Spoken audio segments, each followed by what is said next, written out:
नमो भगवते वासुदेवाय। भक्तों, सनातन धर्म में सत्य को ही साक्षात ईश्वर माना गया है। शास्त्रों में कहा गया है, सत्यम वद धर्मं चर, अर्थात सत्य बोलो और धर्म का आचरण करो। कलयुग के इस अशांत वातावरण में भगवान विष्णु का सत्यनारायण स्वरूप अत्यंत मंगलकारी है। सत्यव्रत, जिसे हम सामान्यतः श्री सत्यनारायण व्रत कथा के रूप में जानते हैं, एक ऐसा अनुष्ठान है जिसे करने के लिए न तो किसी कठिन तपस्या की आवश्यकता है और न ही किसी विशेष मुहूर्त की प्रतीक्षा। यह व्रत श्रद्धा और सत्य के प्रति समर्पण का पर्व है। आइए हम इस पावन कथा और इसके महत्व का विस्तार से श्रवण करें। अध्याय नारद जी की चिंता और भगवान का समाधान।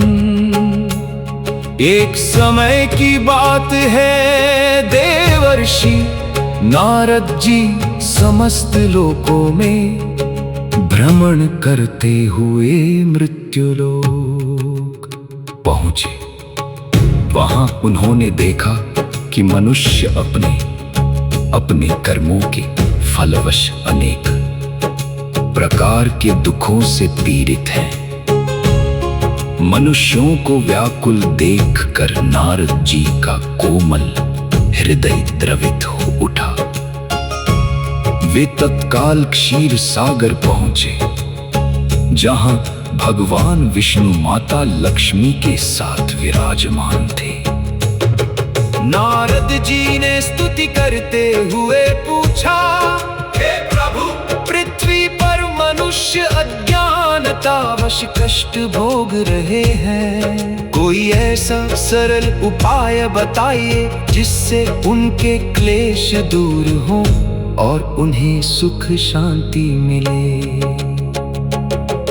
भगवान विष्णु मुस्कुराए और बोले, हे नारद, तुमने लोक कल्याण के लिए बहुत ही उत्तम प्रश्न किया है।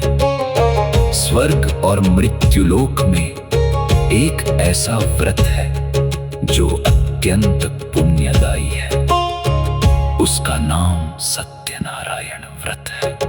जो मनुष्य किसी भी दिन सायंकाल के समय श्रद्धा पूर्वक मेरा पूजन करता है और सत्य की राह पर चलने का संकल्प लेता है, उसके धन धान्य की वृद्धि होती है और अंत में वह मोक्ष प्राप्त करता है।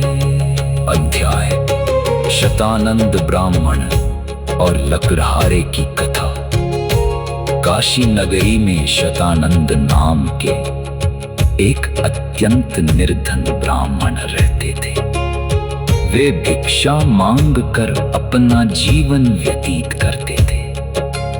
एक दिन भगवान विष्णु ने स्वयं एक वृद्ध ब्राह्मण का रूप धारण कर शतानंद को दर्शन दिए और उन्हें सत्यनारायण व्रत की विधि बताई।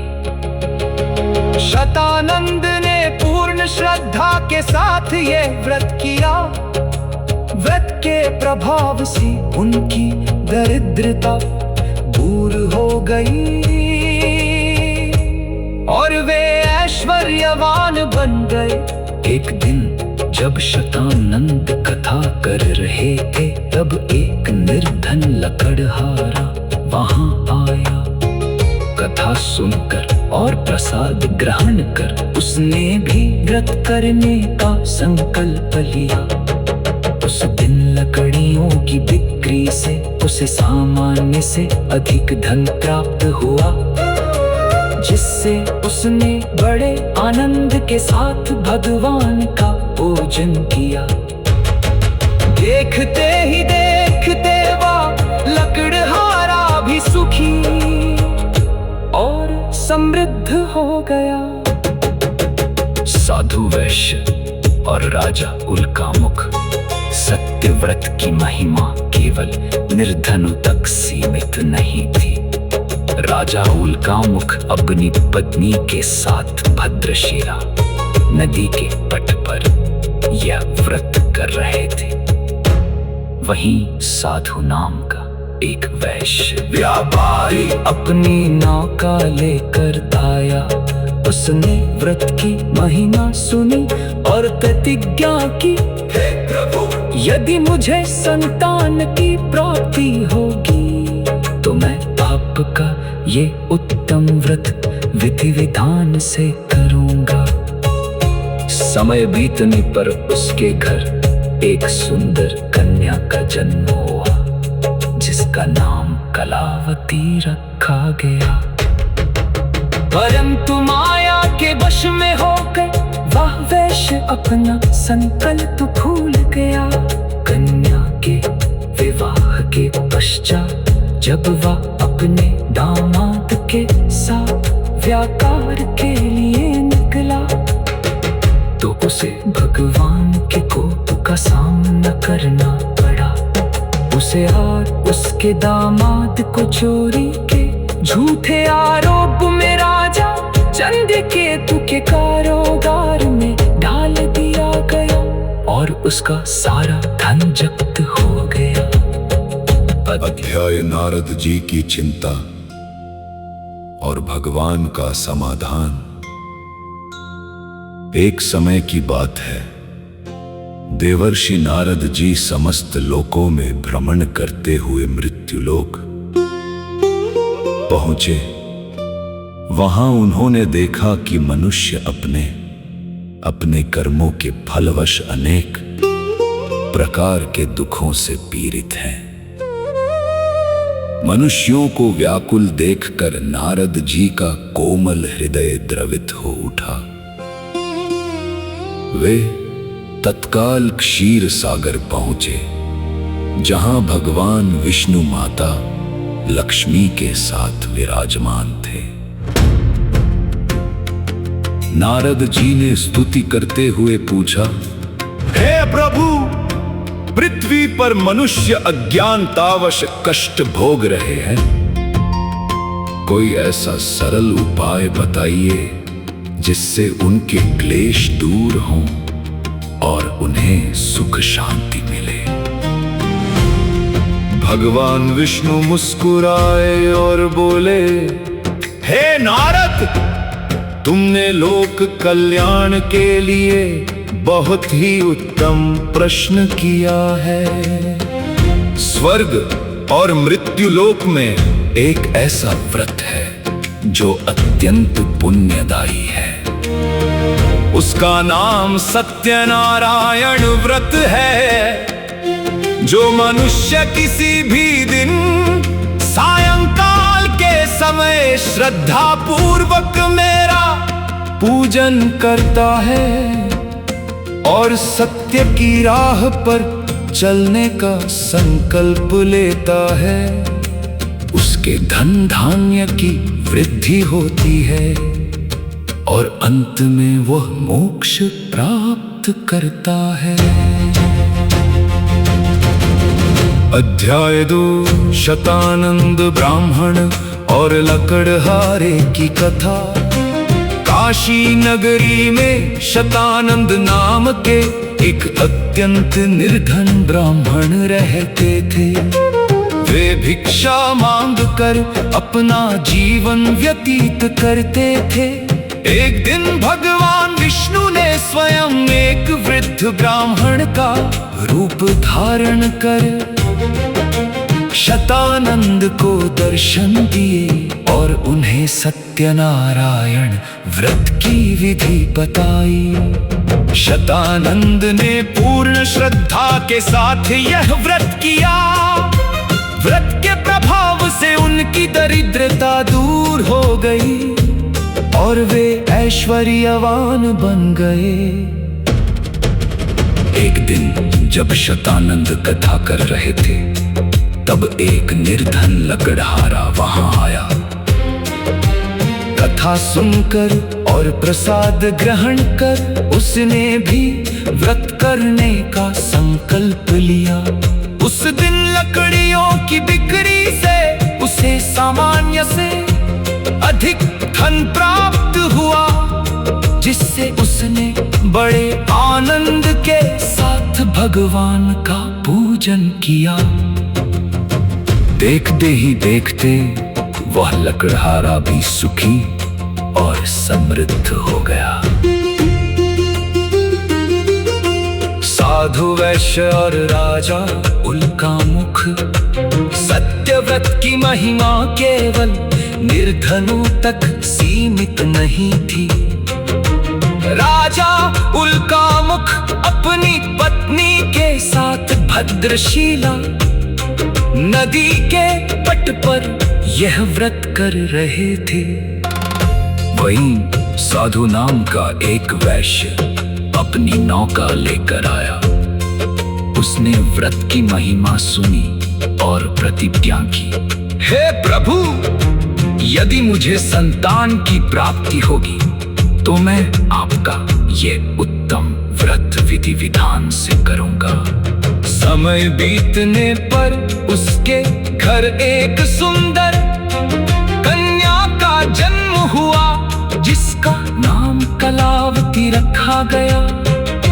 परंतु माया के वश में होकर वह वैश्य अपना संकल्प भूल गया।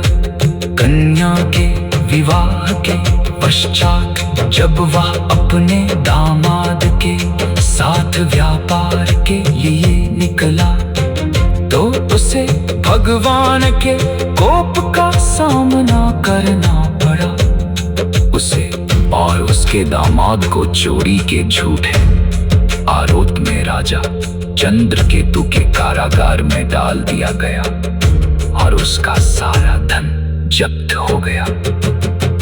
अध्याय संकल्प की शक्ति और क्षमा। उधर वैश्य की पत्नी और पुत्री दर दर की ठोकरें खाने लगी। एक दिन कलावती ने किसी ब्राह्मण के घर सत्यनारायण कथा सुनी और अपनी माता को याद दिलाया। तब उनकी पत्नी ने अपनी बहु स्वीकार की और घर में व्रत किया। भगवान प्रसन्न हुए और उन्होंने राजा चंद्रकेतु को स्वप्न में आदेश दिया कि वे दोनों वैश्यों को मुक्त कर दें।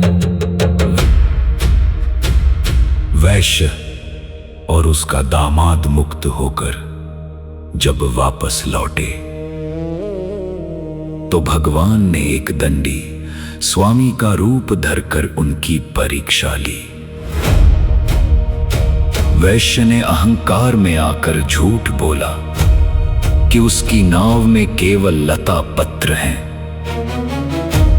परिणाम स्वरूप उसकी नौका हल्की हो गई और उसका धन अदृश्य हो गया। अपनी गलती का एहसास होने पर वह भगवान के चरणों में गिर पड़ा। सत्य को स्वीकार करने और क्षमा मांगने पर भगवान ने उसे पुनः समृद्ध कर दिया। सत्यनारायण भगवान। अध्याय पक्का आध्यात्मिक महत्व। सत्य व्रत का संदेश केवल कथा सुनने तक सीमित नहीं है।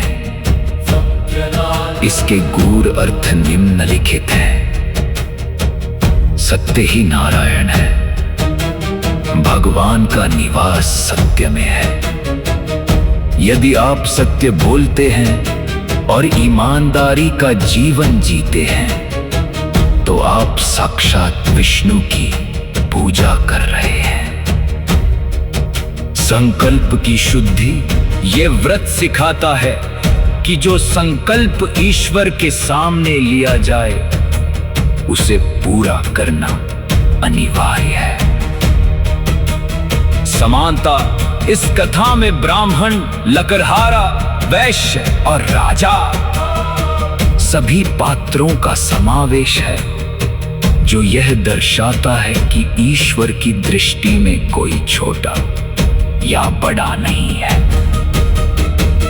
प्रसाद का महत्व, कथा के अंत में प्रसाद ग्रहण करना और उसे अपमानित ना करना अहंकार को त्यागने का प्रतीक है।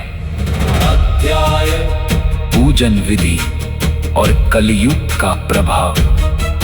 सत्यनारायण व्रत की विशेषता इसकी सरलता है। सामग्री केला, दूध, घी, शक्कर और गेहूं का आटा। सवाया मात्रा में तुलसी दल का होना अनिवार्य है।